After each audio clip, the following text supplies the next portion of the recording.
کل شیخ صاحب سے ایک سوال ہوا تھا، تو اس کی ہم چاہتے ہیں کہ یہاں تمام بھائیوں کے سامنے وضاحت ہو جائے۔ ایک پروگرام ٹی وی پر چلا تھا اور اس پروگرام میں یہ بات کہی گئی تھی کہ اگر اللہ بڑا ہے تو وہ عرش پر نہیں ہے، اور اگر عرش بڑا ہے تو پھر اللہ بڑا نہیں ہے۔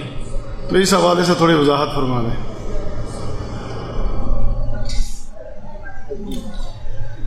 یہ بڑا ایک بھیانک کلمہ ہے۔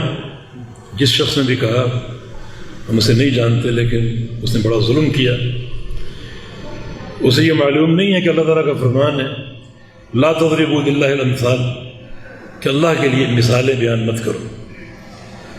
مجھے کل آپ نے بتایا تھا کہ وہ باقاعدہ کوئی موبائل اس کا ڈبہ لے کر دکھا رہے ہیں، موبائل کے اوپر رکھ کر کہ اگر یہ ڈبے پر تبھی فٹ ہوگا جب یہ چھوٹا ہو اور ڈبہ بڑا ہو۔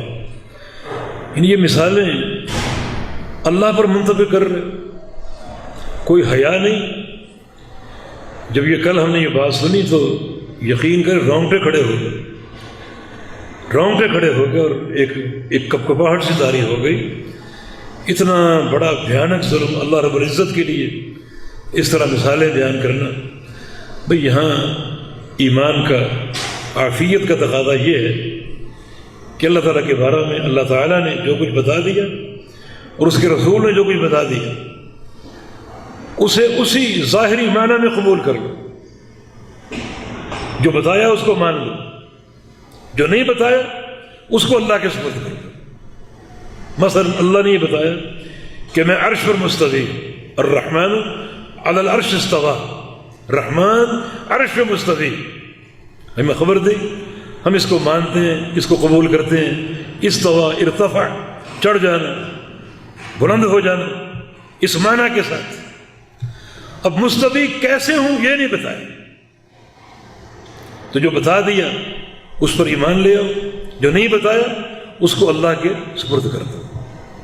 کیفیت اللہ جانتا ہے، ہم نہیں جانتے۔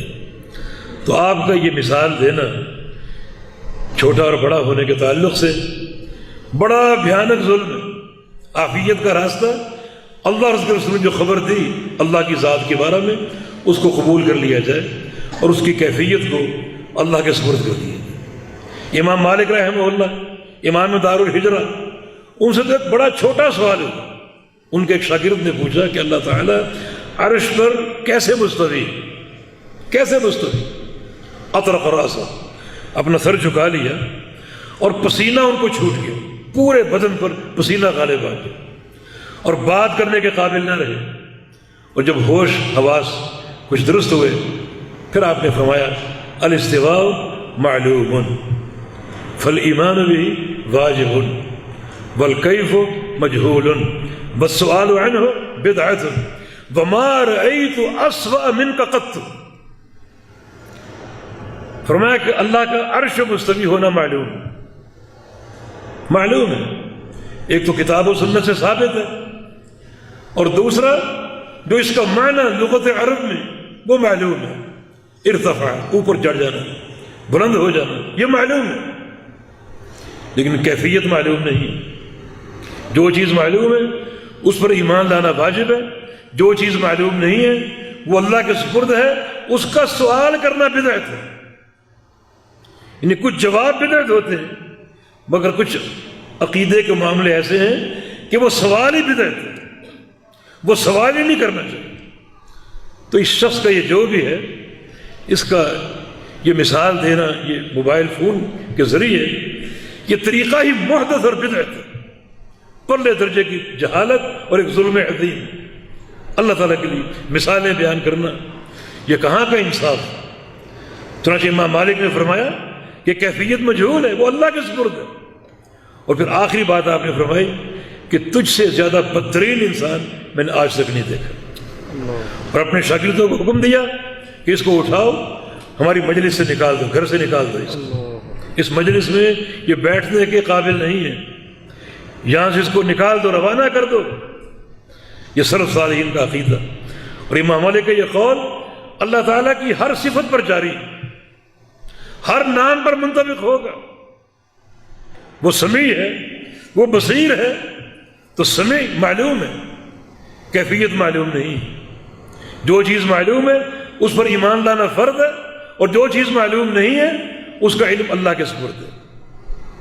بصیر معلوم ہے، جو چیز معلوم ہے اس پر ایمان لانا فرض ہے، وہ کیسے دیکھتا ہے یہ معلوم نہیں، یہ کیفیت اللہ کے سپرد ہے۔ یہ تمام صفات پر یہ عقیدہ منطبق ہوگا۔ چنانچہ اس شخص کا یہ قول اختیار کرنا اور پھر یہ کہنا کہ اللہ تو ہر جگہ حاضر ناظر ہے، ہر جگہ موجود ہے، وہ عرش المستوی نہیں ہے، یہ عقیدہ بالکل باطل ہے۔ ہم قرآن و حدیث کی بات نہیں کرتے، اس شخص کے امام کا قول پیش کرتے ہیں، امام ابو حنیفہ رحمہ اللہ تعالی۔ ان کا قول ہے کہ جو شخص اللہ تعالیٰ کو عرش پر مستوی نہیں مانتا وہ کافر ہے، اور جو شخص اللہ تعالیٰ کو عرش پہ مستوی مانتا ہے مگر اسے معلوم نہیں کہ عرش اوپر ہے یا نیچے، وہ بھی کافر ہے۔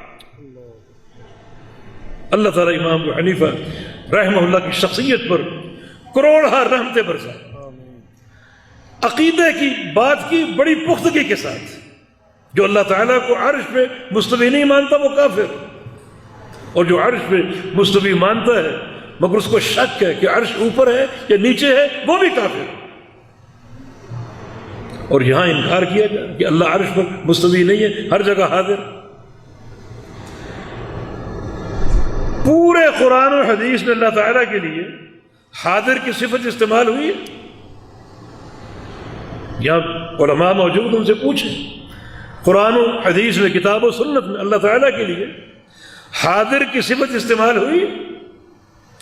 صفات ساری توقیفی ہیں، کوئی بندہ اپنی رائے سے اللہ تعالیٰ کی کسی صفت کا تعین نہیں کر سکتا، یہ توقیفی ہیں، ان کی معرفت اللہ کی خبر اور اس کے علم پر موقوف ہے۔ اللہ نے بتایا ہمیں کہ میں ہر جگہ حاضر ہوں، حاضر اس کا لقب ہے، اس کی صفت ہے نہیں ہے، کیسے ہو سکتی؟ لفظ حاضر جو ہے اس میں کمی، کوتاہی، نقص اور عیب ہے، یہ لفظ اس میں کمال نہیں ہے کوئی۔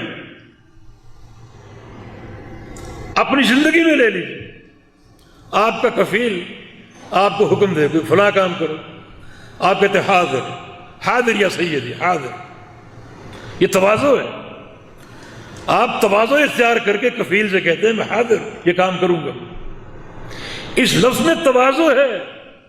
اللہ کے لیے تواضع نہیں ہے، اللہ کے لیے تکبر، الکبریاء ردائی والعز ازاری، تکبر میری چادر، اللہ کے لیے تواضع نہیں۔ عدالت لگتی ہے، کیا کہا جاتا ہے؟ جج تشریف لے آیا اور ملزم بھی حاضر ہے، ملزم کے لیے حاضر کا لفظ ہے۔ ہمارے ہاں چھوٹے بچے ہوتے تھے، اسکول جاتے تھے تو استاد حاضری لیتا تھا، نام لیتا، فلاں عبداللہ، عبداللہ کہتا حاضر جناب، ہے نا تواضع اس میں۔ اللہ کے لیے ایسی کوئی صفت نہیں جس میں تواضع ہو، نقص کا پہلو ہو، اور پورے ذخیرہ کتاب و سنت میں لفظ حاضر اللہ کے لیے ثابت ہی نہیں۔ تیسری بات ہے کہ اللہ تعالیٰ اگر ہر جگہ موجود ہے بقول ان کے، تو پھر یہ صفت کمال نہیں۔ ہر جگہ موجود ہو کر، ہر جگہ پہنچ کر اس جگہ کا علم میں بھی لے سکتا ہوں، آپ بھی لے سکتے ہیں۔ پرسوں میں کراچی میں تھا، یہ جگہ میں نے نہیں دیکھی تھی، مجھے اس کا علم نہیں تھا، آج یہاں پہنچ گیا مجھے اس کا علم آ گیا، اتنے کمرے، اتنے ستون اور یہ ساری چیزیں، اس کا علم۔ پہنچ کر علم لینا یہ تو مخلوق بھی کر سکتی، خالق کائنات بھی ہر جگہ موجود ہو کر اس کا علم لے، یہ کمال نہیں۔ کمال یہ ہے کہ وہ عرش پر مستوی ہے، عرش پر کتنا اوپر؟ نبی علیہ السلام کی احادیث کہ زمین سے آسمان تک 500 سال کی مسافت کا فاصلہ، آسمان کا موٹاپا 500 سال کی مسافت کا، پہلے آسمان سے دوسرے آسمان تک 500 سال، تیسرے پھر چوتھے پھر پانچویں چھٹے ساتویں، اوپر سمندر جس کی تہ سے لے کر سطح تک 500 سال کا فاصلہ، سمندر پر کرسی جو اللہ کے 2 قدم رکھنے کی جگہ، وہ 500 سال کی مسافت پر کرسی پر اللہ کا عرش جو 500 سال کی مسافت کا قدر، اس عرش پہ اللہ مستوی ہے اور اس پر کوئی گوشہ، کوئی ذرہ مخفی نہیں، پوشیدہ نہیں۔ یہ کمال، یعلم دبیب النملۃ السوداء فی الصخرۃ السماء وفی اللیلۃ الظلماء، رات کی تاریکی ہو، سیاہ پہاڑ ہو، پہاڑ کی سیاہ رنگ کی تہ ہو، اس میں سیاہ رنگ کی چونٹی چل رہی ہو، اللہ اپنے عرش پر چونٹی کو دیکھتا بھی ہے اور اس کے چلنے کی آواز کو سنتا بھی ہے۔ یہ کمال، یہ کمال نہیں ہے کہ ہر جگہ پہنچ کر، ہر جگہ موجود ہو کر وہاں کا علم ہے۔ اللہ تعالیٰ بذات ہی اپنے عرش پر ہے، کیونکہ قرآن کہتا ہے الرحمن علی العرش استویٰ، کہ رحمان عرش پہ مستوی، باقی اس کا علم، اس کی قدرت، اس کا ملک، اس کی بادشاہت، اس کا تصرف، اس کا احاطہ پوری کائنات کو گھیرے ہوئے، کوئی ہی اسے مخفی نہیں، کوئی چیز مخفی نہیں۔ تو اس کو مان لو، ایسی بودی تعویلیں کرنے کا فائدہ۔ کہتے جی استوا کا معنی غلبہ، استولا، یہ تحریف ہے، غالب آ گیا، رحمان غالب آ گیا۔ یہاں تین فساد ہے، تین بگاڑ۔ اگر اس کا معنی کرنے کے رحمان عرش پہ غالب آ گیا، پہلا بگاڑ یہ کہ پہلے غالب نہیں تھا، اب غالب آ گیا۔ دوسرا بگاڑ یہ کہ غالب آنا تب کہا جاتا ہے جب ایک چیز کے بارے میں کئی لوگوں کا جھگڑا ہو، میری کوشش ہو اس کو میں لے لوں، آپ کی کوشش ہو آپ لے لیں، پھر جو طاقتور ہوگا وہ اس کو لے لیتا ہے، مانا وہ غالب آ گیا۔ اس کا تو معنی یہ ہے کہ عرش پر غلبہ پانے کے لیے کئی ایک کے درمیان جھگڑا تھا، نعوذ باللہ، کئی الہ ہوں گے، اللہ سب پر غالب آ گیا۔ یہ معنی بنتا ہے بھلا؟ اللہ کے شایان شان ہے۔ اور تیسرا معنی یہ، اگر اس کا معنی یہ کرنے کے رحمان عرش پر غالب آ گیا، عرش پر غالب ہے، تو اللہ تعالیٰ کیا غیر عرش پر غالب نہیں؟ آسمانوں پر غالب نہیں؟ زمینوں پر غالب نہیں؟ ہر شے پر غالب، واللہ غالب علی امرہ، ہر شے پر غالب ہے۔ پھر عرش کی تخصیص کا معنی کیا ہوگا؟ تمہاری یہ دعوت ہے، اس عقیدے کو قبول کر لو۔ یہ قرآن نے بیان کیا، حدیث نے بیان کیا، اور امام ابو حنیفہ رحمہ اللہ نے بیان کیا کہ جو اللہ کے استواء العرش کو نہیں مانتا وہ کافر۔ اب یہاں کیا جواب دیتے ہیں؟ جناب ہم فقہ میں امام صاحب کے پیروکار ہیں، عقیدے میں نہیں۔ استغفر اللہ، استغفر اللہ۔ فقہ میں ان کے پیروکار، عقیدے میں نہیں۔ عقیدے میں کس کے؟ وہ امام ابو الحسن اشعری رحمہ اللہ، ان کے پیروکار۔ عقیدے میں امام صاحب کی پیروی کیوں نہیں کرتے؟ ان کی شان بیان کرنے کے لیے حدیثیں تک گھڑ دی۔ یکون فی امتی رجل اسمہ النعمان وہ سراج امتی، موضوع حدیث، میری امت میں ایک شخص آئے گا جس کا نام نعمان ہوگا، وہ شخص میری امت کا چراغ ہے، میری امت کا سورج ہے۔ تو جس شخص کو آپ نے امت کا سورج قرار دیا ہے، اس کا عقیدہ کیوں نہیں مانتے؟ جناب فقہ میں ان کے پیروکار ہیں، عقیدے میں نہیں۔ عقیدے میں ہم اشعری ہیں۔ کوئی منطق اس کو قبول کرتی؟ عقل اس کو قبول کرتی؟ حالانکہ عقیدہ اساس ہے۔ عقیدے کی بہتری عمل کی قبول کی علامت ہے۔ اس کا معنی امام صاحب کا عقیدہ ٹھیک نہیں تھا، عمل میں ان کے پیروکار اور فقہ میں پیروکار، عقیدے میں نہیں۔ کیوں نہیں؟ معنی ان کا عقیدہ ٹھیک نہیں، نعوذ باللہ۔ تو امام صاحب کا قول جو اللہ تعالیٰ کے استواء علی العرش کو نہیں مانتا وہ کافر۔ امام اشعری رحمہ اللہ، ان کا بھی عقیدہ نہیں تھا۔ ان کے عقیدے میں تین دور آتے ہیں۔ ایک دور وہ تھا، وہ خالصتاً معتزلی تھے، خالصتاً۔ پھر کچھ تحقیق کی کرتے کرتے پھر ایک تبدیلی آئی، آدھے معتزلی اور آدھے اہل سنہ میں سے، اور تحقیق کی، آگے بڑھتے رہے۔ تیسرا اور آخری دور یہ تھا، ان کی کتاب الابانہ جو زندگی کی آخری کتاب ہے، اس میں لکھا کہ انا علی مذہب احمد بن حنبل، میں عقیدے کے باب میں امام احمد بن حنبل کا پیروکار ہوں۔ اب پورا عقیدہ میرا وہی ہے جو امام احمد کا عقیدہ، اور یہ اب تک جو کچھ ہم نے بیان کیا امام احمد کا عقیدہ۔ اللہ سے ڈر جاؤ، بڑی بھیانک بات کی گئی ہے، ٹی وی میں اگر آئی ہے، بڑی بھیانک بات ہے۔ اللہ سے ڈر جاؤ، اللہ کی مثالیں بیان نہ کرو، بلکہ ایک مومن کے سچے ایمان کا تقاضا یہ ہے کہ اللہ تعالیٰ کے بارے میں جو بھی نام ہیں، جو بھی صفات ہیں، جو بھی افعال ہیں، ان پر ایمان لے آؤ۔ جو کچھ بتا دیا گیا اس کو قبول کر لو، جو نہیں بتایا گیا اس کو اللہ کے سپرد کر دو، اس عقیدے کے ساتھ کہ اللہ تعالیٰ کی کسی صفت کی کیفیت ہم نہیں جانتے، لیکن جو بھی صفت ہے وہ کمال کی ہے، اس میں کوئی نقص نہیں ہے۔